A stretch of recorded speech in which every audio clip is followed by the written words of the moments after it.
স্বরূপনগর থানার পুলিশ 4 জন মহিলা সহ 9 জন অনুপ্রবেশকারীকে গ্রেপ্তার করে বসিরহাট মহকুমা আদালতে পাঠালো আজ সকালে। উত্তর 24 পরগনা জেলার বসিরহাট মহকুমার স্বরূপনগর সীমান্তে তারালী ও বিথারী এলাকা অনুপ্রবেশকারীদের করিডোরে পরিণত হয়েছে। প্রতিদিন এই সীমান্ত এলাকা দিয়ে বাংলাদেশিরা যাতায়াত করছে অবাধে। কখনো কখনো অবৈধভাবে যাতায়াত করতে গিয়ে আটক হতে দেখা যাচ্ছে কর্তব্যরত বিএসএফ জওয়ানদের হাতে।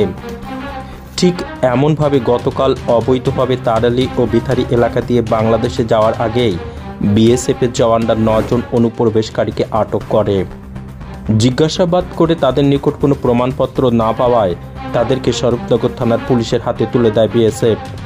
পুলিশ তাদেরকে গ্রেপ্তার করে আজ সকালে একই সাথে বসিরহাট মহকুমা আদালতে পাঠায়।